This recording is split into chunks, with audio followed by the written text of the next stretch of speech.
My name is Susan. I'm sitting at my kitchen table, staring out at the city lights, thinking about how completely different my life feels now. Just a few months ago, I was living in a constant state of stress, always scrambling to keep my family from falling apart. Now, for the first time in years, that weight is gone. It all began on my birthday. I remember feeling hopeful, convincing myself that maybe this year would be different. When I walked into my parents' house, everything looked perfect on the surface. Balloons floated around the room, a cake sat on the table, and wrapped gifts were neatly arranged. Then my 8-year-old niece, Lily, ran up to me. Before I could react, she grabbed a gift a friend had just given me, ripped it from my hands, and threw it on the floor. "Grandma says we don't take things from losers," she announced proudly. The room went quiet for a split second. Then my sister Emily burst out laughing. My mother covered her mouth, but her smile gave her away. My father didn't even try to hide his laughter. "Relax, it's just a kid's joke," Emily said, brushing it off with a wave. My father followed up coldly, "If you can't take a joke, then leave." I stood there stunned. For a moment, I almost did what I always did, apologized. But something snapped. I realized I couldn't keep doing this. I grabbed my coat and walked out, leaving my own birthday behind. When I got home, my phone exploded with messages in the family group chat. Emily accused me of making things uncomfortable. My father said I had embarrassed everyone. My mother claimed I should have handled it better. They were rewriting the story, turning me into the problem. Sitting on my couch, reading those messages, I started replaying everything I'd ever done for them. I paid Emily's rent when she lost her job.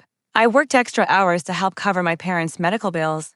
I was always a reliable one. The fallback, somewhere along the way, that made me the loser in their eyes. I thought about how they dismissed my promotions, joked that at least I didn't have a husband to worry about, and how my daughter Ava was always treated as less important than Lily. That one word, loser, summed it all up. That night, I made a decision. I opened a note on my phone and listed every time I had helped them and every dollar I had given. And suddenly, it was clear.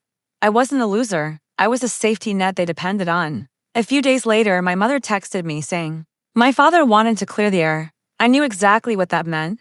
They would tell me I was wrong until I gave in, like always. Still, I went, determined not to let them walk over me again. When I arrived, the tension was thick. My father sat at the head of the table with his arms crossed. My mother hovered nervously, setting out snacks no one touched. Emily scrolled on her phone, and Lily was absorbed in her tablet. My father opened by saying my behavior at the birthday was unacceptable. Calmly, I pointed out that Lily had repeated something she heard from Emily when she called me a loser. Emily rolled her eyes and claimed Lily had misunderstood her. That's when I pulled out a folder filled with bank statements and receipts. I asked them to explain all the times I had financially supported them. The room went silent. My mother's face drained of color. Emily's cheeks turned red. My father's jaw tightened as he snapped that it had nothing to do with the issue. I told him it had everything to do with it. I had given endlessly without asking for anything back. And now I was being disrespected in my own family. I told them I was done being their safety net. I would only attend family gatherings if I was treated with basic respect. Otherwise, I'd stay away. Emily laughed bitterly and said I couldn't just cut them off. I told her that what they called family felt more like being used. After that conversation, my phone went silent. At first, it felt strange.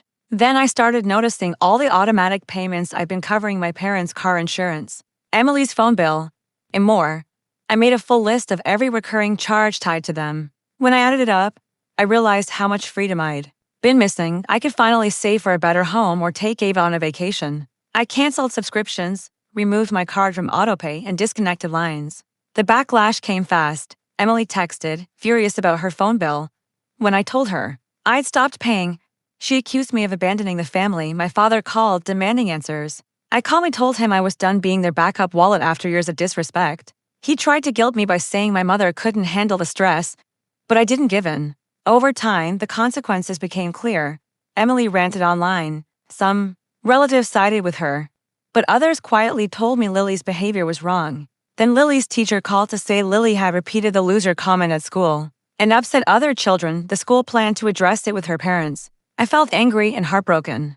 Emily's attitude was affecting her child, and stepping back showed me I was protecting myself and revealing the damage they caused. In the months that followed, my life improved. I focused on my career, took a professional course, and earned a promotion. Ava was happier, and we spent real time together doing things we'd always talked about. When my next birthday came, I felt nervous but excited. I celebrated at a restaurant with Ava and friends, people who would never tear me down. Ava gave me a handmade card and told me I was the bravest person she knew. She said I smiled more and didn't look tired anymore. I knew then I'd done the right thing. Weeks later, Emily called asking for help with rent. I told her no. She accused me of being cruel. But I said it wasn't revenge, it was accountability. My mother later said I changed. I told her I had and that I was happier. When she asked if I truly was, I said I was getting there. Life wasn't perfect.